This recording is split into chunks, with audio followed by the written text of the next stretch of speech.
But what are you gonna do while I'm doing it? Nothing. I'm gonna look at the camera. You can look. No, you know what? You should be having your coffee. Yeah. Okay, ready? Hello everyone, this is Taka from bigheadtaco.com, and I'm here with Billy. Hello, Billy. Hey, Taki, how are you? I'm doing good. I want to do that thing because it just seems like the Fuji thing to do. Fuji Guy thing, yeah. We're here at Leo's Camera Supply. I've shot other videos here, and so one of the oldest camera stores in Vancouver. I love hanging out with the guys here. Saturday, it's horrible snow outside, and all the guys are here working hard. So they allowed us to be here, so thank you, Team Leo's. We're here with Billy. Billy, you are a little bit jet lagged, are you not? A little bit. I've been traveling for a few weeks now, and the trip goes on. It's of course the launch of the Fujifilm GFX camera system, and this is probably why we're here in the video, hopefully to talk a bit about it and how we kind of develop it. Yeah, no, for sure. Lots of questions about the GFX, but I mean, okay, so Big Head Taco took notes. I know I'm this random. Okay, so I actually did take notes. Okay, so first thing is, okay, so everyone's interested in that, but you guys went insane this year. You guys, okay, because last year in January you released the X Pro 2 and the X70. Yes. X70 was kind of from left field. Nobody saw it coming. Yeah. Which is great. You opened up a new category. But this year, GFX, X-T20, X100F, and the 50F2 and the 50F2, and as well as the flash. Now everybody knew about the flash and the GFX, but obviously is it ready for production? Yeah, well, the EFX 500 flash already is shipping. Is it already shipping?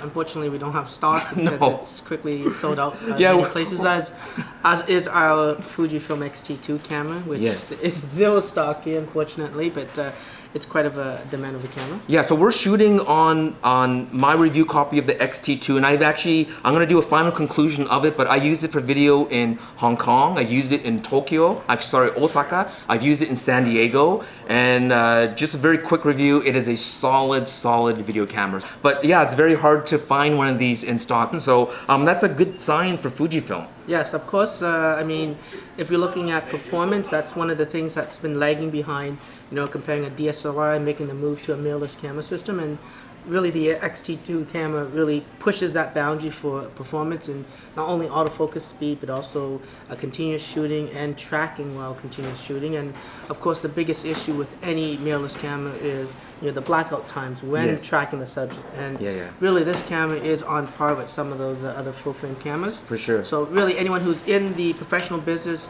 of photography and really wants to step into mirrorless, the X-T2 is a serious camera, and this is why the huge demand. Yeah.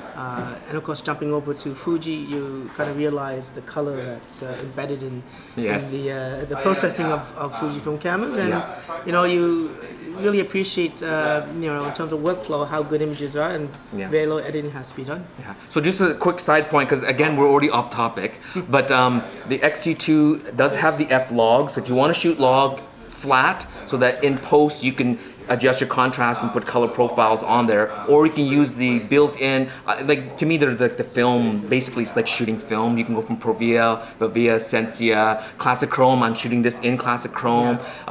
So if you're not that heavily into video post, then shoot with the film profiles. You're seeing it right now, what Classic Chrome looks like. You are indoors, there's like 3 different light sources, so I'm gonna adjust the colors a little bit, but if you're serious about video and you want certain looks, you're gonna really notice it probably more when you're outdoor working in natural daylight, so the white balance works out a little bit better. But I'm on auto white balance as well, so I think this does a really good job. Let's try to get back on subject. Sure. This is the order I wrote down, so let's first talk about the X100F. So the X100F really is a camera for Fuji that's brought back the passion in photography. The X100 line started back in 2011 when we launched the original X100. We had, of course, the second version, the third version, and now X100F, which is the 4th version. Of course, the styling of the camera still remains the same. It is slightly a little bit larger in dimensions because, of course, it incorporates the latest sensor and processor.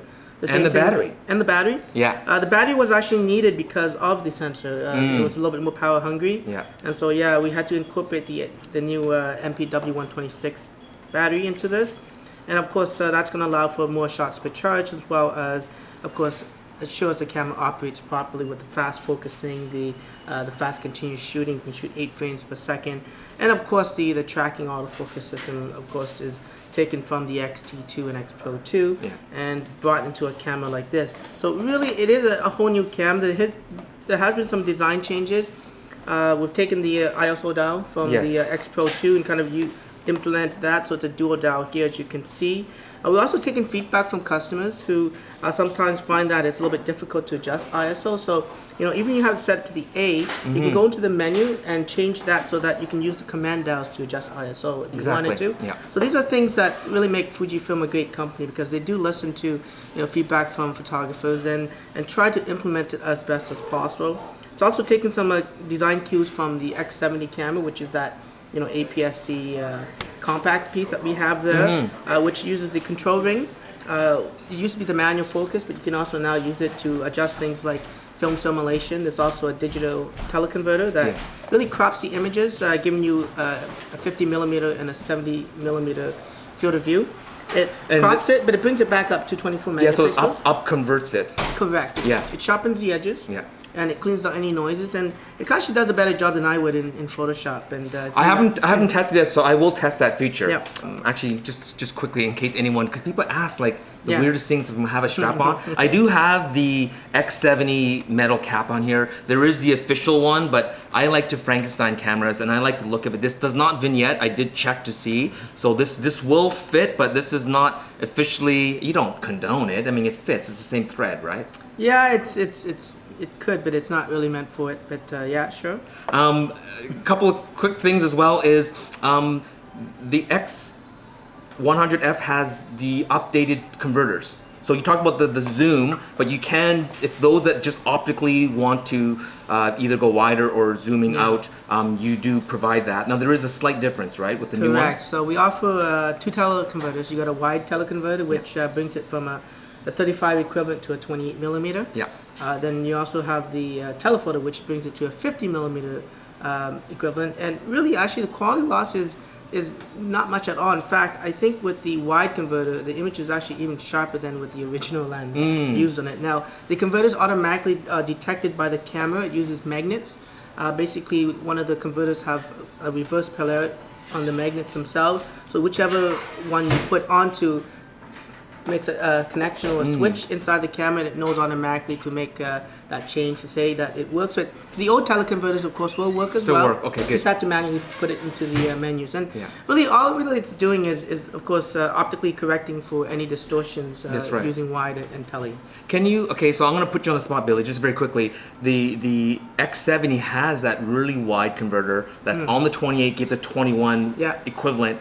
Now, if you think about it, if you put that on this, you'd get about a 24. Is it possible that Fujifilm will create a software correction? Because you know what? I can fake it. I can go into Lightroom and create my own distortion pattern. Is there any talk about that at this point, or no? Right now, no. I mean, this camera's about image quality for most. A lot of people that buy this camera come from a DSLR standpoint. They're coming from a Canon or Nikon system.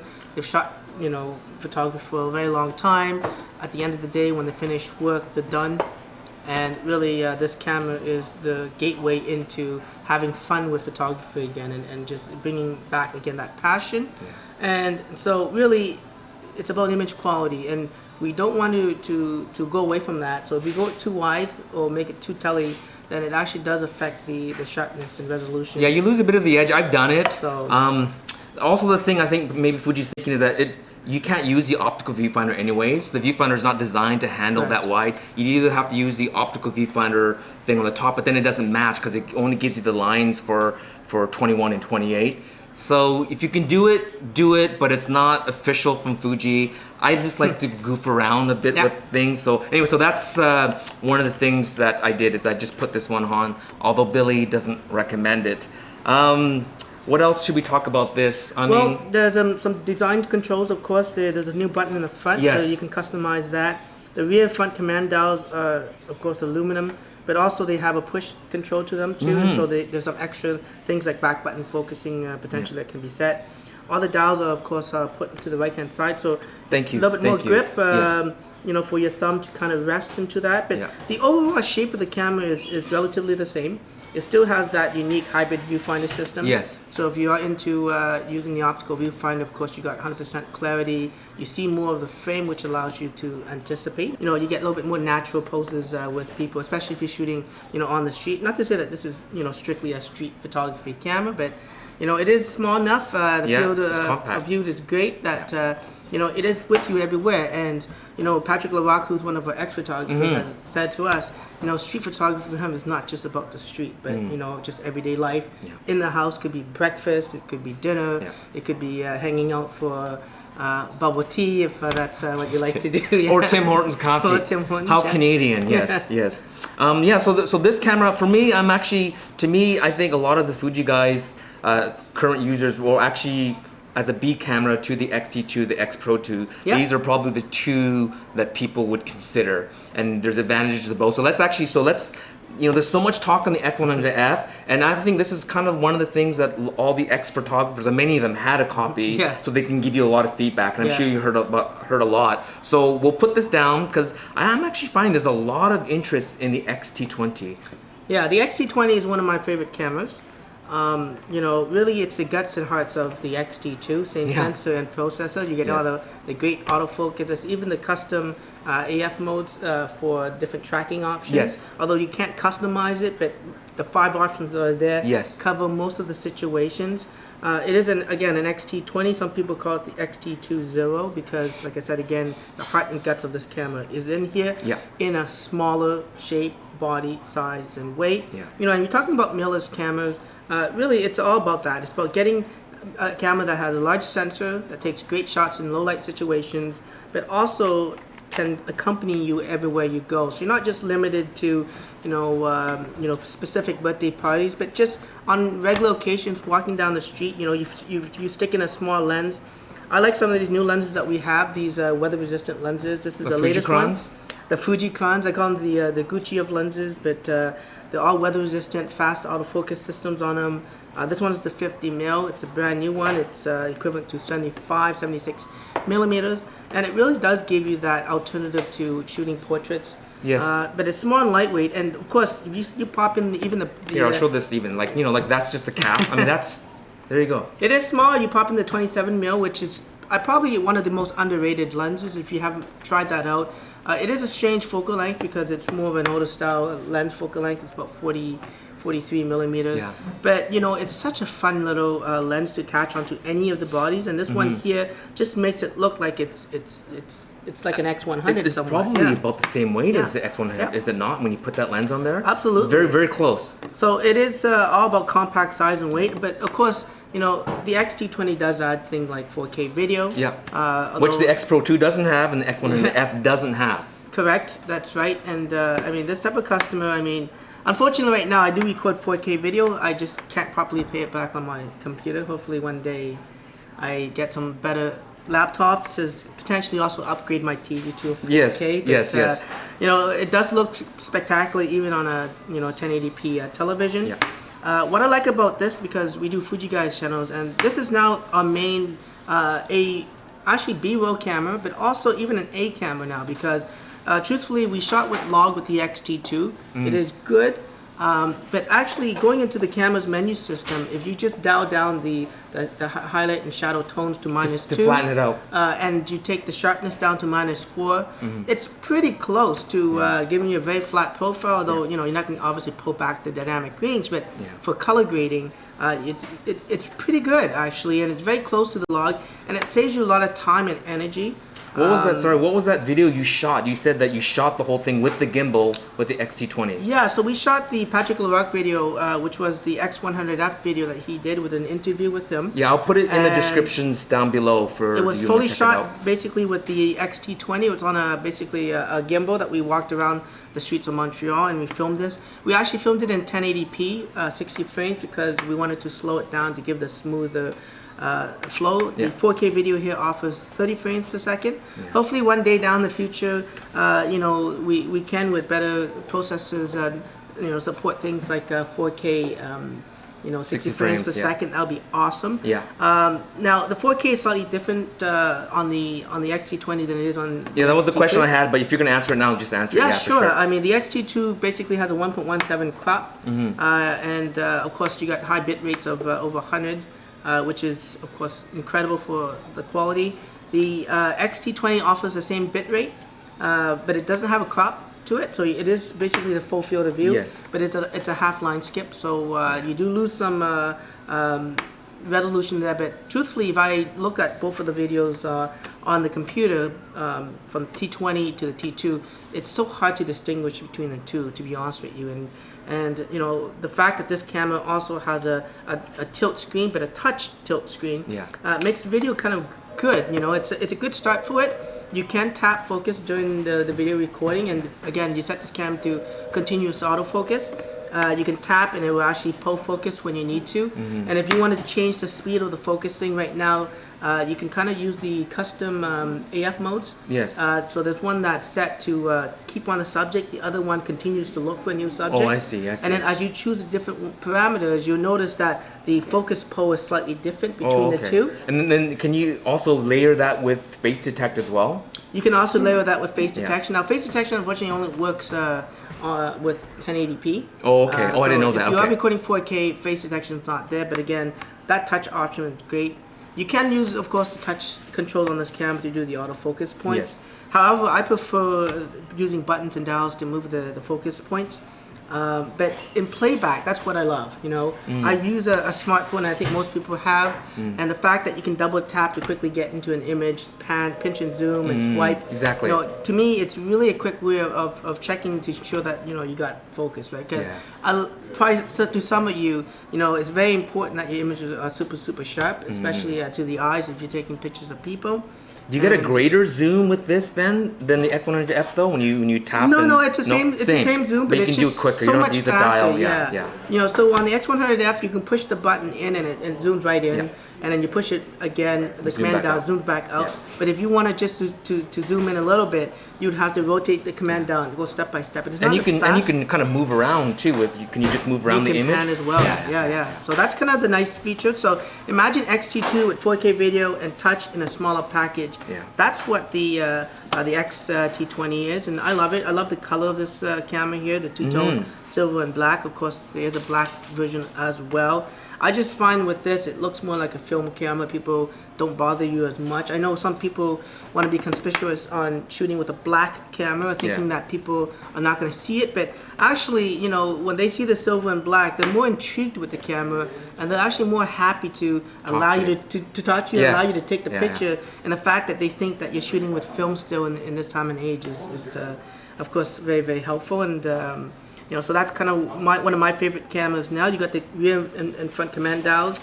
They expanded the exposure comp dial in there. But if you're looking at this camera, it is a great option. But if you do want some of the pro features, the X-T2 still is the camera to go for. If you can find it in stock. Yeah, I mean, you got to ramp up the production of that camera, I think. You're filming here with the actual vertical battery grip, so it helps to extend the 4K video to reduce any heat issues. But of course, using longer lenses might not be a good balance for the X-T20. Yeah. So for me, if I would buy this camera, and if I bought the kit lens, whether it's the 16 to 50 XE lens or the XF 18 to 55. That's what I'm actually shooting this on. I recommend that lens. It's heavier, but optically it's great. It has a dedicated aperture dial. Yes, it's a 2.8 f4. 2.8 f4, yeah. It's a fantastic, highly underrated kit lens. I see these guys selling them on Craigslist. Yeah. And then I know one guy, he actually ended up buying it back, realizing how good it is. Yeah. It's a fantastic I don't lens. recommend you buy that lens because it's so good that people don't buy more lenses. So it's a great lens. Don't buy that lens. Buy something like this. Yeah, you got the three lenses that fit perfect with this: the 23, the 35, which is one of my all-time favorite f2 lens, and then the 50 f2. Those three now fit in my little donkey bag. Not the one that I had earlier, but a little bit more compact one that we have, and that with an Instax share printer goes perfectly in my small bag, and I can travel without even feeling the weight of it. Even smaller lenses that you want to fit onto this, whether it's a 23 millimeter, are perfect for that. You Other love lenses- you love this camera. I do. It is my favorite Like between camera. these two, Yeah. it sounds like you take this, right? I would take that in a heartbeat. In fact, Yeah, I would take yeah. I would take this over the X-T2, Yeah. and it's just only personal preferences. My fingers are a little bit smaller, and I always figured that the best camera you have is the camera you have with you. Yep. And the chances of me having this camera with me is much higher than other cameras because of its size and weight. It actually, with the lens popped off, I can actually just have it in a little jacket pocket and be able to carry it around with me. So, it is kind of nice, and I like the small size. It's almost similar in size to even a Micro Four Thirds camera. Yeah, actually it is. Actually, some of the higher end Panasonic and Olympus are probably bigger and heavier than the X-T20. If you go into the OM1 or you get into the GH4, GH4 is actually kind of heavy. It's a heavy camera because it needs to have. It's very video centric, of course, but now this has 4K. The heat protection on it, Yeah. so it has the ability to kind of draw heat away, a heat sink built in. Yeah. That's why some of those GH4, GH5s are a little bit larger because of that specific reason. Yeah. There's a lot of design things that are coming to play. I actually don't understand how Fuji has offered 4K video, and truthfully, the heat issue is not there, and I don't know why it is, but I've shot 4K with this, and I haven't gone to any issues with it. Kind of. Well, maybe overheating. it is that line skipping thing, and maybe you don't have to answer this, Billy, Yeah. but maybe the X Pro 2 might be able to get that, because if this body can handle 4K, the X Pro 2 is much larger. Yeah, I hope so. I mean, So- I'm all for it. It's something that I push all the time. Truthfully, I don't understand why the X Pro 2 doesn't have it as well. I know we of course always say that it's a heat concern, but if there's a solution for that, You guys whether figured it out with this. Maybe it's even a limited, recording time potentially. I mean, I think it would be a great addition. So I'm always fighting for that all the time. Every time I'm in Japan, I was back there in November twice. For the first week, I flew in for 2 days, and I went back home. And then for the last week in November, I also flew in for 2 days, very good. and then went back home. So every chance I have with the product developers who are really in close contact with myself. I'm always, pushing for those things, including any video-centric features. Very good. On the camera.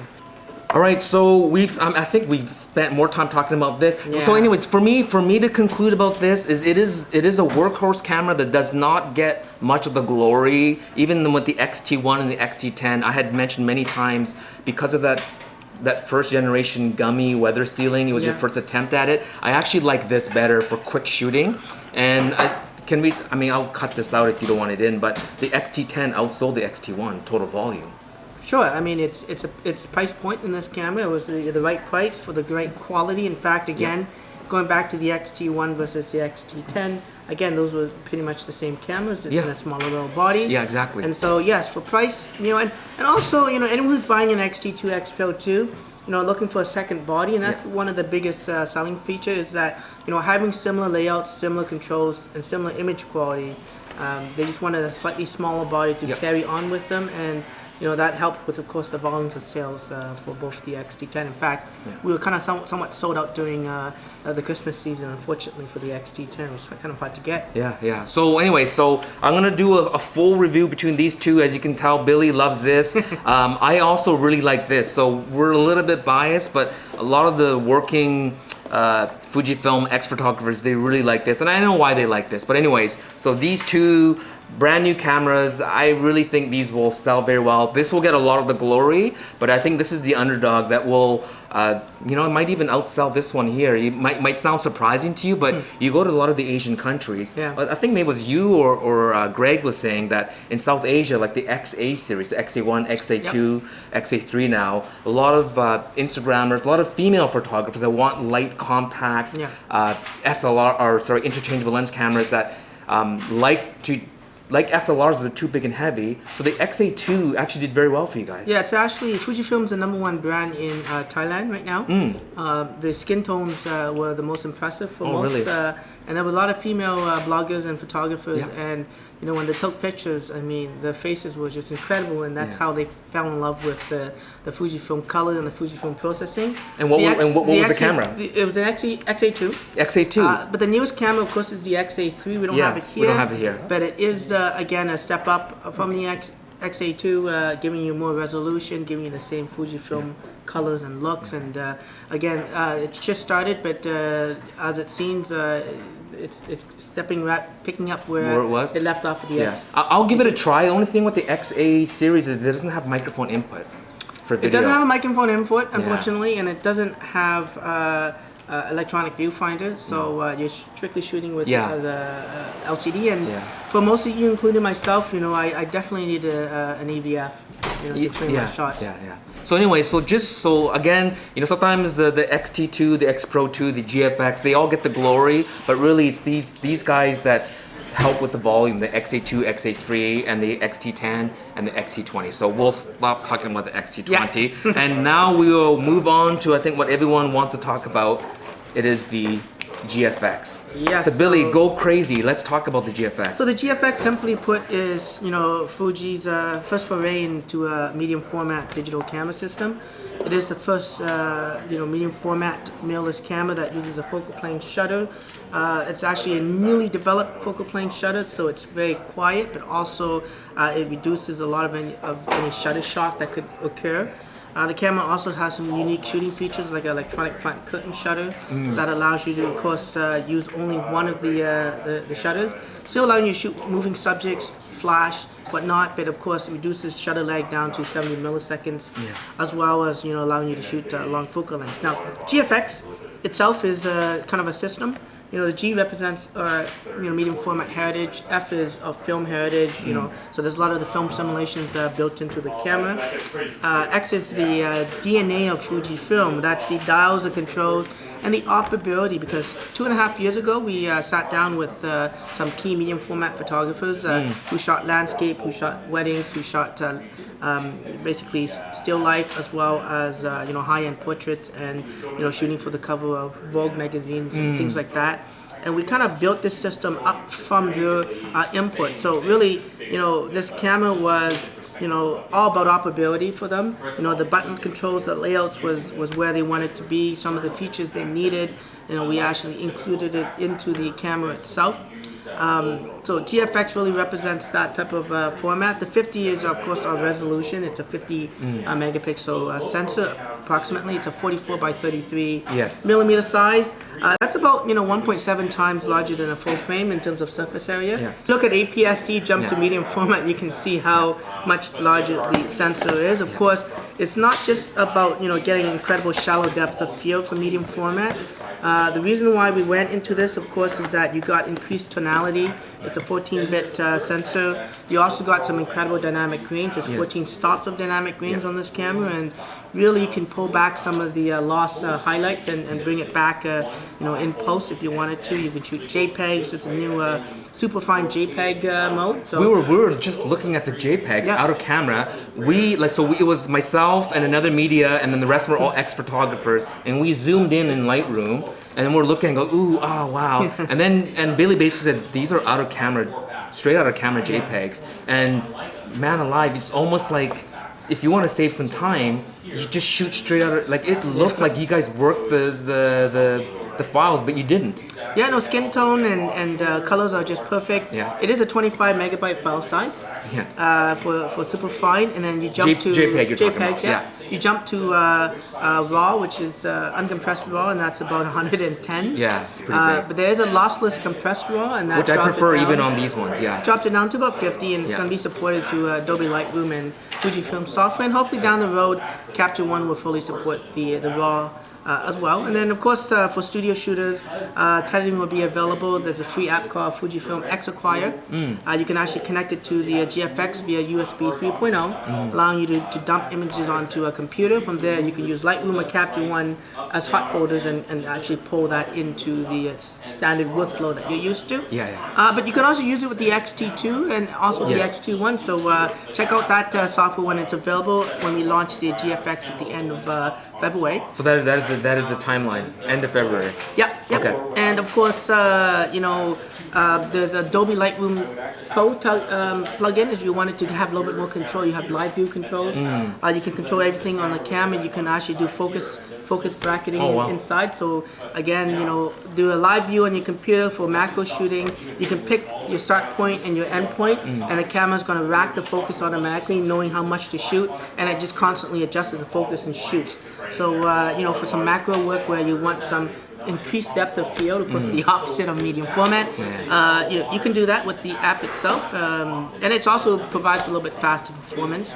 So talking about that, of course, the camera has built-in Wi-Fi control, so it does use the remote camera app. Very good. The same app. It is the same app. Hopefully down the road, Fujifilm will improve that software. Maybe you suggested some pro features, which I totally agree with you, from things like video-centric controls to maybe a little bit more, photo controls as well, if that's a possibility. I even mentioned to Billy, I said, for pros, we don't mind paying for the app. Yeah. If you want to pay, said it there. $5-10, because it's a matter of maybe you think, well, it's not worth the resources to put this in unless pros are asking. I mean, we're paying thousands of dollars for camera equipment, memory cards, upgrading our computers. What's $10 for an app that gives you full focus, that gives you 4K video, gives you all those features on a monitor that you'd have to pay a lot of money to get an external device, and it's all in an app? $10 is nothing. Of course, the camera has an HDMI connector, so you can live output into an external monitor for creative directors if you want to do that. Of course, if you tether to Capture One, you can still use the Pilot app that they have, and it pulls images onto an iPad that's connected to the same network, so that works. The camera is extendable here. So what you see right here, the body itself is retails in Canada for $8,500. In the US, it's about $6,500. Yeah, so that's cheap for medium format. Well, it's inexpensive for medium format, not cheap, but you stick on the 63mm lens, and that combination there, in Canada is about $10,400. The EVF is included. It is interchangeable. Very good. There's a nice cap that goes above it that finishes the camera off, so that it hides some of the covers. This great little EVF is quite nice. It is future-proof. It carries the contacts below, so that you can still use a flash on top if you needed to. And of course, fully supports our X500 flash for very fast sync speed. The focal plane shutter itself is set to 1/125th of a second. For the flash sync. For flash sync speed, which is, for most situations, for studio portraits, it's fine. 1/125th is, I think, some of them are like a 60th or a 90th, so I mean, that's not horrible for studio work. Absolutely, and if you wanted to expand that, of course, we are introducing as accessories HC adapter, so you can use, any HC lens. We tested both Fuji as well as Hasselblad HC lenses, and they work perfectly fine with this adapter. There's communication, so the aperture information is sent over, so you can control that on the camera, but of course it is manual focus. And those are leaf shutter lenses. They're leaf shutter lenses, so you can choose from the focal plane shutter on the camera, or you can use the leaf on the lens, and you can increase that flash sync right up to 1/800th of a second. So if you need that fast sync speed, and hopefully down the road, other support for other lenses like Schneider and whatnot that have leaf shutter systems can potentially operate as well. So I'm looking forward to this. It is a very expandable system. Just very quickly before we move on from so is that one of the reasons why you chose, when it first came out, I was a bit surprised too. I thought, why don't you go with leaf shutter instead of focal plane shutter? So you just kind of answered it. The reason is because of adapting other lenses. Because if this is leaf shutter, then if you adapt another lens that doesn't have one, then there's no shutter in the camera. So is that one of the reasons why? That is one of the reasons for that. Of course, we're also protecting this camera system in the future. These lenses are designed to resolve over 100 megapixel sensors, and we kind of have an understanding of roadmap for these sensors and where they get and the time frame. So we want to prepare our camera system for the future, and so these lenses won't be obsolete. When you buy into the Fujifilm system, not having to switch a completely new lens because a new sensor is out and certain technologies are not needed anymore. So that's one. Of course, the expandable ability of this camera to again use leaf shutter lenses from other brands, and potentially Canon and Nikon f-mount lenses can potentially work with this based on who wants to do the adapter. I think Fuji, for this type of system is very open to external, third-party designers. So, whether it is, some of the more popular adapters like Metabones, they can speak with Fujifilm, and they'll have other specifications to design the mount for those type of lenses. So expect to see a lot more adopted lenses, and with that, of course, you have manual focus and there's peaking options on it. What makes it also very simple is the zoom controls when you do zoom in. So you have 2 times, 4 times, but they added now an 8 times zoom. You mean like when you punch in when you want to focus? Exactly, when you kind of punch into the screen itself. There's also a 16.7 time that gives you extremely close-ups, and it really makes it very, very easy to use adapted lenses to manually focus with And plus, this is like the X-T20 and the X-70. It's actually touch screen. It is a touch screen, but it's advanced. It's quite a bit more advanced than anything you guys come up with. It is quite a lot more controls. As you can see here, there's the touch focus point. I can actually drag the focus point around. All 300 and something. How many? 425. 425 focus points. So you can see right there, I can use the joystick.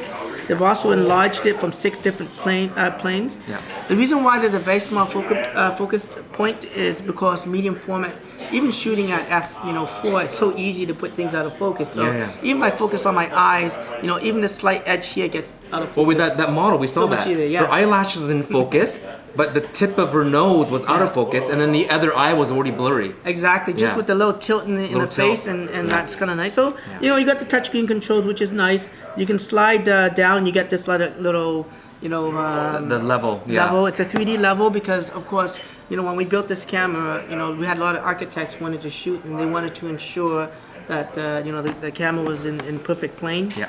You also got this RGB raw histogram display, which is nice. Yeah. It's always been something that's been asked. And then one of the other things that were asked about this camera is operability. We wanted to see what will we do with these buttons, and we ended up being all these buttons are any buttons you want to be. So there's 10 different function buttons, and allows you, of course, to customize the options. As you can see, you have a little display here. How many? Does it go to so F8? Very good. Yeah, so and then there's 10 as well. Oh, so we'll go down 10. There's 2 pages of that function button. So that's great. Even the rear command dial can be adjusted. So if you want to use that for back button focusing, if you're coming from a DSLR standpoint, you can obviously do that. The lenses themselves have a C position now on them. Yes. And the C position really allows you to use the command dials to adjust aperture. Same thing with ISO, and same thing with the shutter speed, being the T dial or the time value dial. You can use your rear command dials to adjust that. Yeah. I like the LCD screen here. This is a black and white memory LCD. You push that and you reverse the display, and even in bright sunlight, it's amazing how clear it is. And it's very, very low energy, so it doesn't really take any power at all. And the reason why we embedded this to the camera system is because, coming from a full frame system, if you are using the rear command dials to adjust, you can see the shutter speeds, aperture. It is fully customizable as well. Yeah, and does it not stay on when you turn it off as well? It does stay on.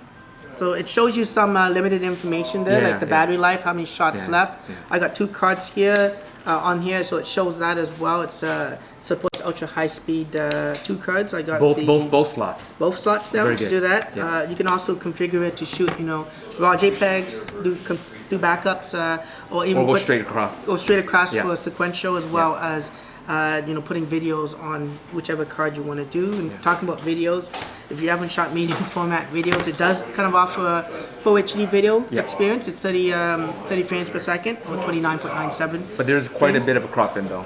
There is a crop, of course. The sensor is so big. The video can be only as fast as it could be. The viewfinder, the refresh rate of the camera is about 50 frames per second approximately. Okay. The electronic viewfinder itself actually can support up to 100 frames per second. So really, it's a sensor itself that's limiting the frames per second review. You should try it out really, because even at 50 frames per second, it is very, very smooth. And with the large display, it's a 3.6 million dot organic LED display. The field of view is much larger than that of the X-T2. It's wider viewing angles. Really an incredible experience, but it is expandable. So if you don't want that, you can take it off. Now, if you're a portrait shooter and you do a lot of in-camera shooting, you can actually get this little tilt adapter. This is actually just a prototype that was sent to me, but the real one actually has click positions on it. There's also a lock, and it slides onto the top of the camera like this. And then, of course, the EVS slides on as well. It's like playing with a transformer. So you can shoot down low like that. Yeah. You can also rotate it this way. Which is kind of unique, actually. So if I had the grip, which I also have the grip here with me. Yeah. So let's just transition to the grip really quickly. You got the grip. You can get an extra battery for it. The battery's a new battery. Yes. It's basically mashing an MPW126 plus half of the MP126 into one to get you a little more power performance. So you get 400 shots, add this bad boy into this, and you get another 400 shots. Perfect. You can only put the batteries one way, so if I instead of the other lines, direction, it doesn't go in. So perfect. again, that's nice. It does lock into place. Okay. You can get an optional AC adapter. The adapter allows you to charge it, so it's not included with this grip. But this grip duplicates all the handling and controls of the GFX camera system. So let's see if I can just screw that on right here. Of course, this thing is flopping all over the place. And also, I was mentioning too, the position of the shutter is actually lines up to almost when you're horizontal. That's right. So most of them, the grip, the shutter is up here, so it actually misaligns with the center of where the lens is. So it feels a little bit awkward, but you've actually dropped it where it feels natural. So when I'm holding the camera like this, the grip is perfectly like that. If I keep my hands and I rotate it this way, I place it in this position. I'm still in the proper alignment with the EVF. I'm not holding up here like most grips do. So that was actually designed on purpose. Again, we had to figure out exactly that distance. How much room do we need to allow for this cut in on the grip? And that was through like 5 different photographers' fingers at the time when we met down in the US. We also met in the UK and other countries from different photographers. And that perfect mashing is really the combination of photographers making this cameras for photographers in mind. And again, it really is an extensive system. Here you can see even the strap system. It's kind of new. I like the little foamy grip. It's a little bit more comfortable. But what I like about that is that it has a clip right now. It says GFX, and you just clip it on the side, and it snaps into place. Very nice. And then it's locked. And if I want to unlock it, I just lift and I bring back up. So if I'm in a studio, I don't want the strap. I can put it on a tripod, start shooting, and then when I get out in the field, I just put it back on and just. No need to with the rings and the little triangle thingies. But of course, you can also remove that and kind of check your own strap if you want to. If you want something sexy, leather, or whatever. I know you have something like that all the time. So that is the GFX. It's quite an amazing camera. If you have shot with the X-T2, the menu systems are pretty much identical. It actually feels like it's bigger. Yeah. But when you shoot, if you know how an X-T2 works, 5 minutes and you figure out where everything is on this. Yeah. Pretty much. The controls are great. I can use the command dials here. You can go from page to page really quickly. I can use the rear command dial to go item by item. Not touch yet though. Not touch yet. There are some extra touch controls, like the Q menus themselves can be touched, so I can change the settings and pick what I want. Oh, very nice, very nice. The Q menu also can be customized with the name, so each C1, C2 position you can name it to be sort of black and white street or anything like that. And that way you can quickly identify, which custom setting you're shooting with. Very good. So Billy, I'm going to interrupt you only because there's so much stuff to talk about this. Yeah. If you want like super detail, go to you've already shot a video detail of the GFX. A little bit of a video. It was kind of a brief one. So maybe mine will actually have more than your own personal video. Thank you, Fuji. I'll tell you what I felt about this, and you confirm with me or not, and you kind of have already, is that this does not feel like a first-gen product. No, I mean, this is, again, built with photographers in mind, by photographers. So it's not like when you buy, when you buy a Sony, I love Sony tech. I'm Japanese. I came to Canada with the Trinitron TV.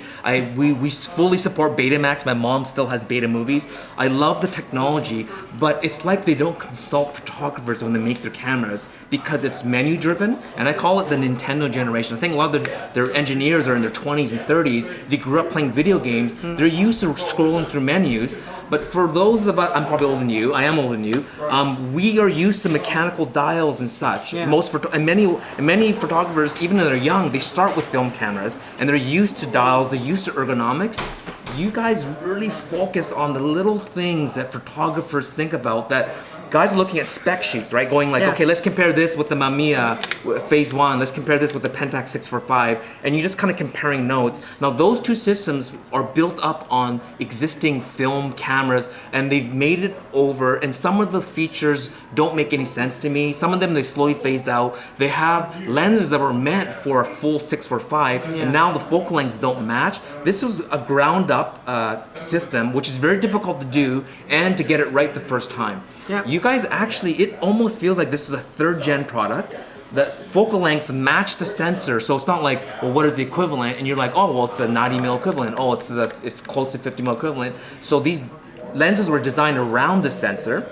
And what was the little things? I remember Gord was showing me in the connectors here. There's that little thing that actually holds the cables. Which one was these? Yeah, it's the one in the middle right here. It's a plastic piece that's included in the box of the camera. Yeah. And it allows you to hold some of the cables when you do tethering. And again, one of the feedbacks from photographers in studios is that they hate having to use things like gaffer tape or I mean, there's tether clips that you can get. Because you're putting a lot of pressure on the connections. This is perfect for it because it actually holds all those cables, allow you to have access to every single connector on this camera. What I like too is this GFX logo. If you pull it off, you have access to a remote release. It's a 2.5 millimeter connector. So any Canon 2.5 millimeter remote release will work, or one made for Canon will work, of course, with this system.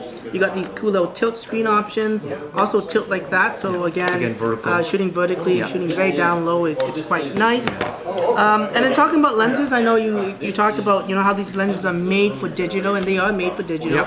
You know, the short flange back distance allow us to optically correct all these lenses perfectly. Built with the customized micro lenses on the sensors themselves to give outstanding image quality. In fact, we had a little demonstration yesterday, and we shot with all three lenses. We moved focus points from the center to the edge, and we shot that way. And all three lenses showed amazing sharpness, and it was incredible. We started to shoot wide open at 2.8, and then we started to close it down to f8, f11 to see if there's some of those issues of diffractions. And people were amazed on how good every single lens was, even this zoom lens. So I have the 63 mil, that's equivalent to a 50 millimeter. This is a 2.8, they're all weather resistant, including the camera itself. So it's not made for studios. You can get out there, whether you're a wedding photographer, you're a landscape photographer, you're a street photographer, or you have money and you just want to shoot medium format. You can do that with this camera. Then you got the zoom, the 3264. What an incredible sharp lens this is. Again, this is an f4 lens, and it's equivalent to about 25 to 51 millimeters. Super, super sharp. So if you're doing landscape photography and maybe you're looking into buying medium format, you probably have some older lenses, so you can get adapters for that, but you want to have sort of a versatile lens. That is actually almost like a prime built into a zoom, which is very, very nice. And lastly, one of my favorites is the 120 basically macro lens. It has optical image stabilization. But it's not 1 to 1. It's 1 to 2.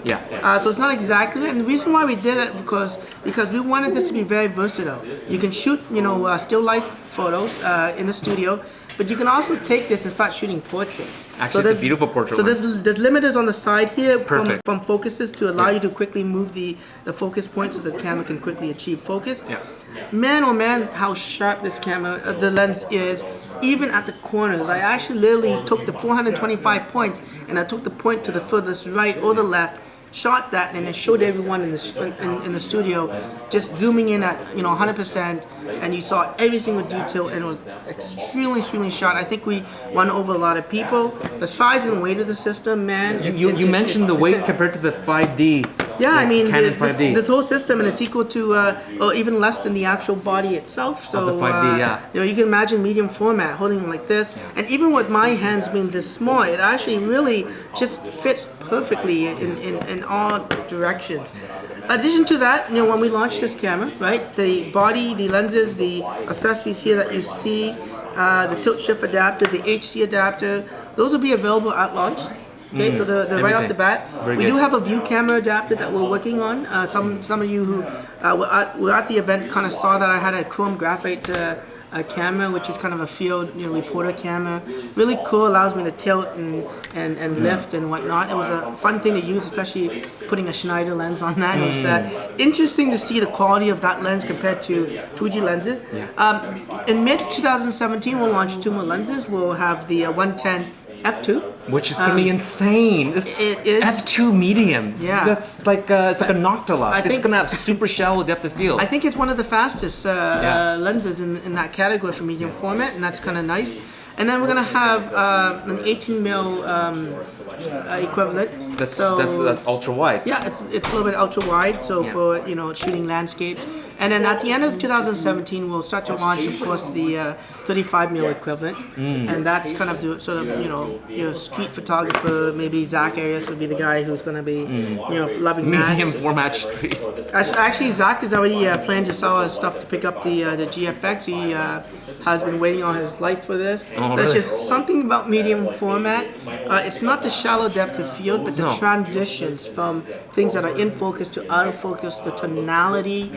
And because the sensor is so good, we actually changed some of the curves for ASTI and Provia to pick up some of the shadow details because of the dynamic range capabilities of the sensor, so that we can add more tonality. There's things like color chrome effects that we've added to boost up and bring definition to very saturated images. So sometimes you shoot roses that are extremely red and there's no detail in it.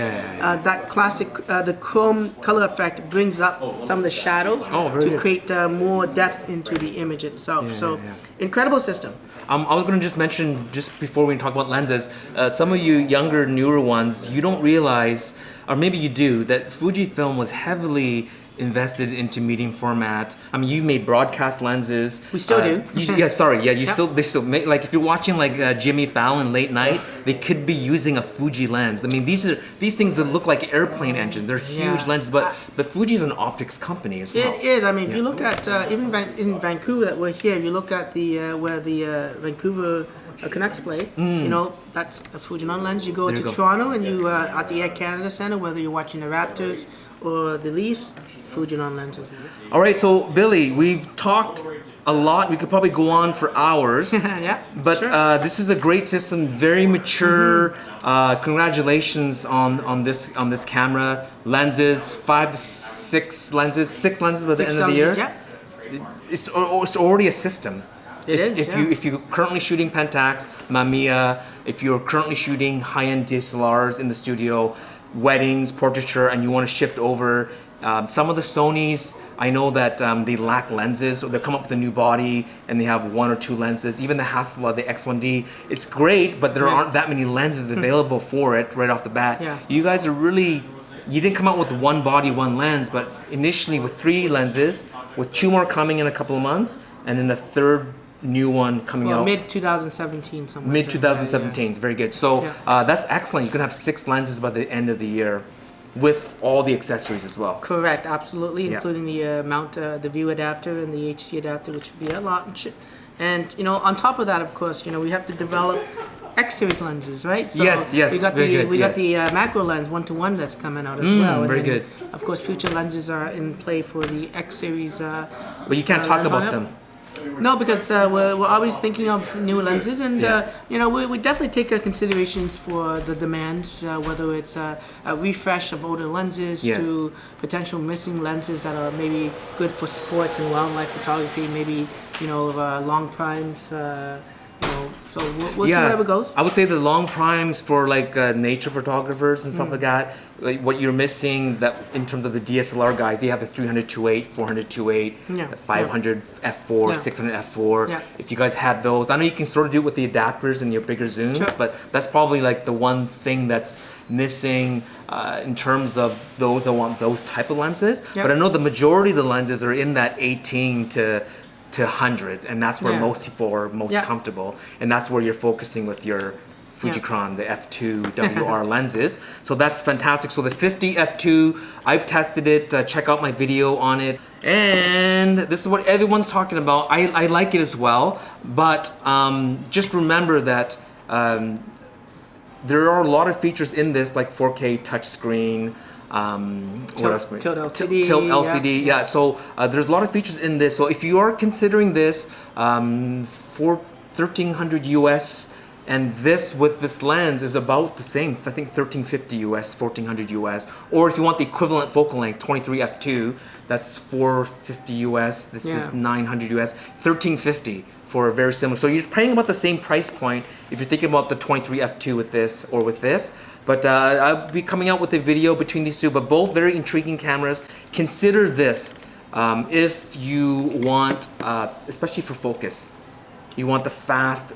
The latest. Yeah, they're both fast. I think really consider this camera if you're going and stepping into the mirrorless realm, coming from an entry-level DSLR, or stepping up from a Fuji system and wanting to get the electronic viewfinder, or you want to back up your X-T2, X Pro 2 with a little bit smaller camera, but still have the same image quality and performance. You go to this camera if, of course, you already own an X100, and this is a major leap with the new sensor and processor. Autofocus, everything is improved. You can also be coming from an SLR standpoint, shooting with full-frame DSLRs, and just wanting to have a personal iPhone, if you want to call it that, because really it's a camera that you take with you. Everywhere. APS-C, incredible image quality. Or you just want to just get away from the idea of interchanging lenses. You shot your whole life using different focal lengths with different interchange lens, and you know what? You just want to enjoy life. This is the camera to take with you everywhere you go. It's a set focal length equivalent to 35, and it captures most scenes perfectly. You got the converter options, you got the digital converter options.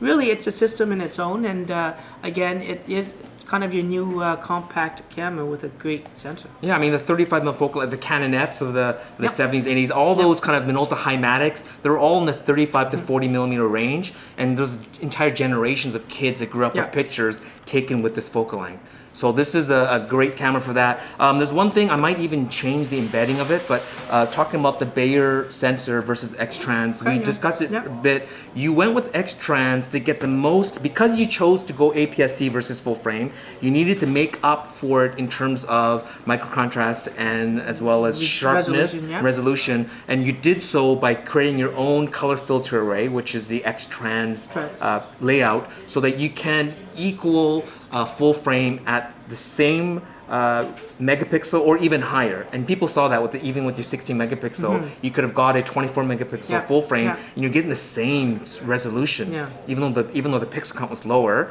Now, when you went with medium, you mentioned something kind of unique about not needing to go X-Trans. Yeah, I mean the larger sensor size, the increased ISO capabilities, the increased dynamic range, the photo sites themselves, even though it's 50 megapixel, it's quite large in terms of pixel density compared to an APS-C size sensor. All those in combination really can give you outstanding image quality, outstanding resolution. We pulled the low pass filter off this sensor, so realistically, I mean, it does have a clarity for capturing light straight through, and with the higher resolving power on the sensor itself, it can out-resolve majority of moire areas, and so it's not necessarily for that, and the processing is also reduced in terms of required in-camera processing to actually take in all the X-Trans data. We could have gone through X-Trans with this sensor itself, but again, those three things really helped to make the decision easier for us. Also, the adaptability of this camera, not just for lenses and accessories, but also for raw developers to just make it a lot easier. Everyone's out there talking about waxy skins with Lightroom, and you got other raw converters, Irident. There's so much software out there, and hey, we just want to make it simple with this system to be very adaptable for full frame Canon, Nikon users, for medium format phase and Hasselblad users, and then of course any Fuji X user as well can hop on into the system, and raw support will be there, including Lightroom right off the bat from launch. Yeah, so you were talking about even like those that are in studio probably have a certain workflow that they will continue using. If they're using Capture One and they want to switch over, and then all of a sudden it's X-Trans, and then Capture One's like, well, we won't support it for a year. That would be one of the stumbling blocks of them going, oh well, this is my new workflow. So by going Bayer, you've made the algorithm, the demosaicing algorithm easier, so that these companies can now jump on board, get that demosaicing algorithm and then make that workflow easier for them to. Yeah, that's right. I mean, really, the question when people ask us, why we didn't go X-Trans, it should be reversed into say why we went X-Trans with X-Series camera. Because again, it was just maximizing the sensor. Yeah. This sensor doesn't need that because of the larger photo sites, the larger sensor, the increased dynamic range, the increased tonality, performance. It really is, a system that takes in everything. And again, looking at some of the image shots that we've done in the past few weeks that we've actually went on tour with this camera, the image quality is quite incredible. The resolution is incredible, even edge-to-edge sharpness. So anyways, thank you so much. This has been a long video. We might even make this into a two-parter. But Billy, thank you so much for coming to Vancouver. Thanks for having me here. I love Vancouver, of course. What's the next city you're going to? I'm heading to Calgary, so hope to see everyone there. And then after that, I'm heading down to Las Vegas for the WPPI. Oh, very good. So there'll be some interesting news, and then hopefully get some on sometime soon. Say hi to Chris and Jordan and the rest of the TCS team. And I got to interview Billy first, guys. As well, again, congratulations on the medium format, and as well as all the new products. Again, I really like this. I like the X-T20. So look for more reviews coming on my channel. And Billy, you could finish your coffee while I do my click. So thanks for watching. Don't forget to like. Don't forget to subscribe. Don't forget to subscribe to the Fuji Guys. And Jeff, I don't know where Jeff is there, but anyways, the Leo's Camera Supplies started their own YouTube channel, so I'll put the link down below. Jeff and the rest of the team, I think Jeff is is Jeff the main guy? Yeah. Yeah, so Jeff's the main guy, but Jack's made his appearance in there, and anyways, great support for Fujifilm products. Great support, right behind us. All the accessories, I think they're actually an X-Series Pro dealer, which is awesome. Unfortunately, you can't pick up any X-T2s right now because it's not in stock. It's not in stock. Very good. And Jonas is in behind there monitoring the screen for us, and he's waving. So come down here to Leo's. Check out their YouTube channel as well. Yeah. So anyways, thanks for watching, and happy shooting. Click, click, click, click, click, click, click, click, click. This isn't my camera here. You know what? I'm gonna use the X100F, but it's so quiet. I have to say it out loud. So anyways, thanks for watching. And happy shooting. Click, click. Leaf shutter click. Leaf shutter click. All right, you can now make a movie out of that. That was